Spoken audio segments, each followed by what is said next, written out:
नमस्कार दोस्तों, स्वागत है आपका राजंस कैरियर प्राइवेट लिमिटेड के ऑफिशियल यूट्यूब चैनल पर। मैं हूं सजदर पांडे और आज हम यहां पर देखने जा रहे हैं करंट अफेयर के कुछ महत्वपूर्ण प्रश्न। आइए शुरू करते हैं आज के प्रश्नों से। सबसे पहला प्रश्न जो आज आपके यहाँ सामने दिखाई दे रहा है आपके सामने, वो है, पहला प्रश्न है कि पूर्व भारतीय क्रिकेट कप्तान सौरव गांगुली को हाल ही में किस राज्य के पर्यटन विभाग का ब्रांड एम्बेसडर बनाया गया है। तो बहुत ही महत्वपूर्ण प्रश्न है, आपके सामने दिखाई दे रहा है। ये प्रश्न में पूछा गया है कि पूर्व भारतीय क्रिकेट कप्तान, पुरुषों के जो भारतीय क्रिकेट कप्तान रहे पहले, जिनका नाम क्या है, सौरव गांगुली, को हाल ही में किस राज्य के पर्यटन, ध्यान रखना है कौन सा विभाग, पर्यटन विभाग का ब्रांड एम्बेसडर बनाया गया। तो ये सौरव गांगुली हैं, आप सभी पहचानते ही होंगे उनको को। तो पहला ऑप्शन है पश्चिम बंगाल, दूसरा ऑप्शन है त्रिपुरा, तीसरा ऑप्शन है असम, चौथा ऑप्शन है कर्नाटक। आपको ये बताना है कि इनमें से कौन सा राज्य है जिसके पर्यटन विभाग ने इनको अपना राज्य का ब्रांड एम्बेसडर बनाया है। तो इस प्रश्न का जो सही उत्तर है वो है ऑप्शन बी, त्रिपुरा। त्रिपुरा वो राज्य है जिसने इन्हें अपने राज्य का क्या बना दिया है, पर्यटन विभाग का ब्रांड एम्बेसडर। बढ़ते हैं अपने अगले प्रश्न की ओर। हमारा अगला प्रश्न है, हाल ही में प्रधानमंत्री नरेंद्र मोदी को किस देश की सरकार द्वारा the companion of the order के सर्वोच्च नागरिक सम्मान से सम्मानित किया गया। तो ये प्रश्न हाल ही फिलहाल से की घटना से जुड़ा हुआ प्रश्न है और ये पूछा जा रहा है कि प्रधानमंत्री नरेंद्र मोदी को निम्न में से किस देश की सरकार के द्वारा अपने देश का सर्वोच्च नागरिक सम्मान the companion of the order पुरस्कार, तो ये ध्यान रखना होगा इस पुरस्कार का नाम, the companion of the order पुरस्कार, और ये किस देश का सर्वोच्च नागरिक सम्मान है और ये हाल ही में अभी हमारे देश के प्रधानमंत्री नरेंद्र मोदी जी को दिया गया है। तो आपको बताना है, पहला ऑप्शन है पापुआ न्यू गिनी, दूसरा ऑप्शन है ऑस्ट्रेलिया, तीसरा ऑप्शन है फिजी, चौथा ऑप्शन है जापान। तो ध्यान रखेंगे ये जो पुरस्कार है वो है फिजी का सर्वोच्च नागरिक सम्मान। तो ऑप्शन सी यहां पर जो दिया है वही इस प्रश्न का सही जवाब है कि फिजी के सरकार के द्वारा यह पुरस्कार हमारे प्रधानमंत्री नरेंद्र मोदी को दिया गया है। बढ़ते अपने अगले प्रश्न की ओर। हमारा अगला प्रश्न है, जेम्स मरापे किस देश के प्रधानमंत्री हैं। तो ध्यान रखिए, ये एक देश के प्रधानमंत्री के बारे में पूछा गया है कि वो जेम्स मरापे के बारे में, और पूछा गया कि वो इनमें से किस देश के प्रधानमंत्री हैं। अब आपको हाल ही फिलहाल में पता चला होगा कि प्रधानमंत्री नरेंद्र मोदी जो हैं वो कई देशों की यात्रा पर गए थे और उन्हीं में से एक देश की यात्रा पर वो यहाँ भी इसमें से भी एक ऑप्शन जो दिया है वहां पर भी पहुंचे थे और उसी देश के ये प्रधानमंत्री हैं जेम्स मरापे। और आपको मैं बता दूं कि इन्होंने ही प्रधानमंत्री के पैर छुए थे। तो ये बहुत ही फेमस और चर्चित व्यक्तित्व बन चुके हैं। अब आपको यही बताना है कि वो किस देश के प्रधानमंत्री हैं। तो मैंने आंसर एक तरह से क्लू दे ही दिया आपको कि जेम्स मरापे किस देश के प्रधानमंत्री हैं। तो पहला ऑप्शन है पापुआ न्यू गिनी, दूसरा ऑप्शन है फिजी, तीसरा है कांगो, चौथा है दक्षिण अफ्रीका। तो पापुआ न्यू गिनी जो है ऑप्शन ए जो है इस प्रश्न का सही उत्तर है। वहीं के प्रधानमंत्री हैं कौन, जेम्स मरापे, और इन्होंने ही प्रधानमंत्री नरेंद्र मोदी का स्वागत करते वक्त उनके पैर भी छू लिए थे। तो ये आपको ध्यान में रखना होगा। बढ़ते अपने अगले प्रश्न की ओर।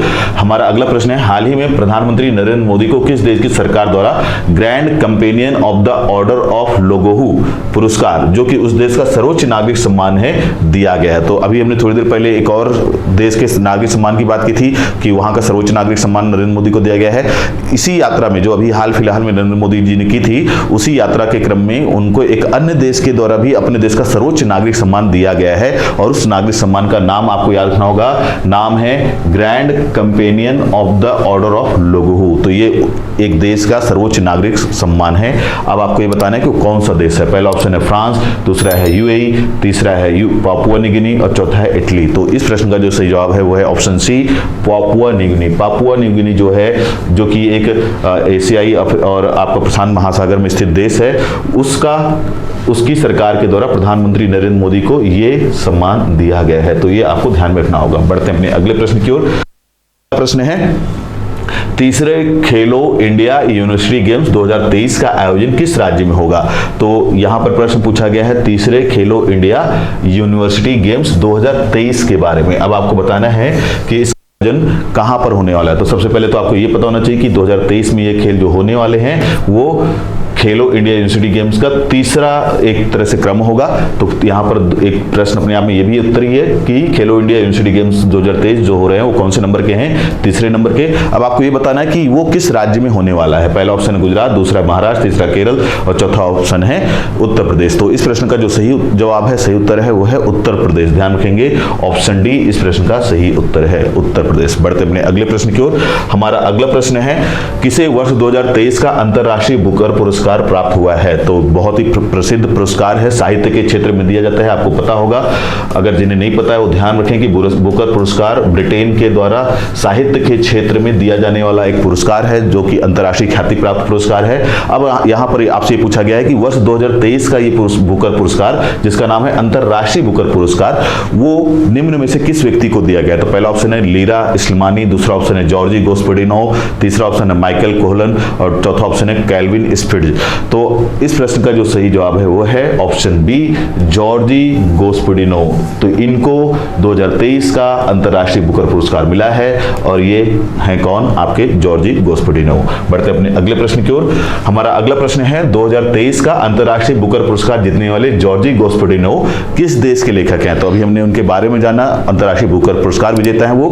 अब आपको ये भी ध्यान में रखना होगा कि वो किस देश के लेखक हैं, तो ये आपके लिए बहुत महत्वपूर्ण हो सकता है। साथ ही साथ एक बात और आप ध्यान रखेंगे कि अभी जो हमने पिछली स्लाइड में बात की कि ये इनको 2023 का बुकर पुरस्कार मिला, अंतर्राष्ट्रीय बुकर पुरस्कार, तो ये भी आपको पता होना चाहिए कि उनको किस बुक के लिए मिला है। तो उनका जो बुक है वो है टाइम शेल्टर। तो ये बुक का नाम भी याद रखेंगे, टाइम शेल्टर बुक है जिसके लिए इनको क्या मिला है? बुकर पुरस्कार। अब इन्हीं से जुड़ा हुआ अगला प्रश्न भी हमको दिखाई दे रहा है कि ये जो बुकर पुरस्कार जिनको मिला है जॉर्जी गोस्पेडिनोव को, वो किस देश के लेखक हैं? तो चार ऑप्शन है, पहला बल्गेरिया, दूसरा है चेक गणराज्य, तीसरा है ऑस्ट्रिया और चौथा है फिनलैंड। ये चारों ही यूरोपीय देश हैं, इसका मतलब कि ये यूरोपीय देश के ही लेखक हैं। और इस प्रश्न का सही जवाब है ऑप्शन ए, बल्गेरिया। बल्गेरिया के ही वो लेखक हैं। तो ये आपको ध्यान रखना होगा किसके बारे में? जॉर्जी गोस्पेडिनोव के बारे में। बढ़ते अपने अगले प्रश्न की ओर।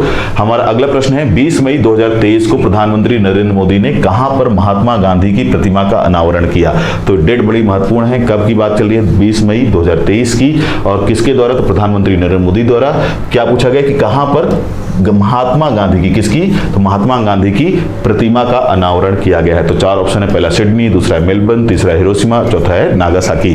तो इस प्रश्न का जो सही जवाब है वो है ऑप्शन सी, हिरोशिमा। हिरोशिमा वो शहर है जहां पर प्रधानमंत्री नरेंद्र मोदी के द्वारा हाल ही फिलहाल में हमारे राष्ट्रपिता महात्मा गांधी की प्रतिमा का अनावरण किया गया है। और यहीं पर प्रधानमंत्री नरेंद्र मोदी जो हैं वो G7 शिखर सम्मेलन में भाग लेने गए हुए थे। तो उसी दौरान उन्होंने महात्मा गांधी जी की प्रतिमा का अनावरण किया। बढ़ते अपने अगले प्रश्न की ओर। हमारा अगला प्रश्न है निम्न में से कौन अंतर्राष्ट्रीय अंतरिक्ष स्टेशन की यात्रा करने वाली सऊदी अरब की प्रथम महिला अंतरिक्ष यात्री बनी? तो आपको यह भी बहुत महत्वपूर्ण प्रश्न हो सकता है करंट अफेयर का।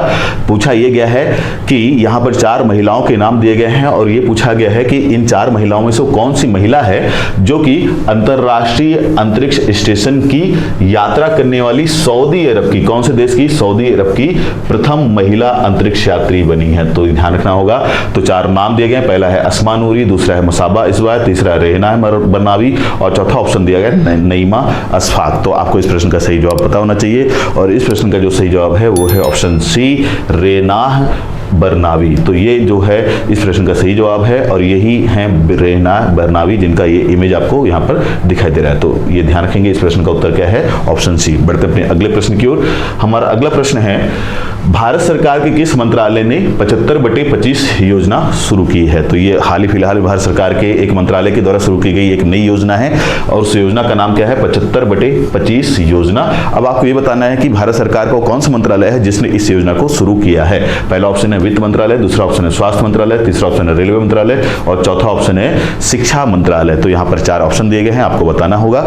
तो इस प्रश्न का जो सही जवाब है वो है ऑप्शन बी, स्वास्थ्य मंत्रालय। स्वास्थ्य मंत्रालय के द्वारा, भारत सरकार के स्वास्थ्य मंत्रालय के द्वारा 75/25 योजना का शुभारंभ किया गया है या इस योजना को शुरू किया गया है, जिसका मुख्य उद्देश्य जो है भारत की जो 75 मिलियन आबादी है, मतलब जो भारत की एक तरह से बोल सकते हैं आपकी बहुत बड़ी आबादी, परसेंट बोल सकते हैं आप इसको, 75% के आसपास की आबादी, उसको 2025 तक टारगेट किया है भारत सरकार ने कि उसका जो सामान्य जो चेकअप होता है, रूटीन चेकअप, जैसे कि उसका ब्लड प्रेशर चेकअप या उसका शुगर चेकअप, वो उसका करने का लक्ष्य रखा है सरकार ने। तो एक तरह से भारत के 75% की लगभग के आसपास की आबादी को 2025 तक भारत सरकार उसके पूरे स्वास्थ्य का निरीक्षण करने का एक लक्ष्य लेकर के चल रही है इस योजना के माध्यम से। तो आपके लिए सारी बातों के साथ साथ सबसे महत्वपूर्ण तो यही है कि ये याद रखना है कि 75/25 योजना भारत सरकार के किस मंत्रालय की योजना है, तो वो है आपका आंसर ऑप्शन बी, स्वास्थ्य मंत्रालय की योजना है 75/25।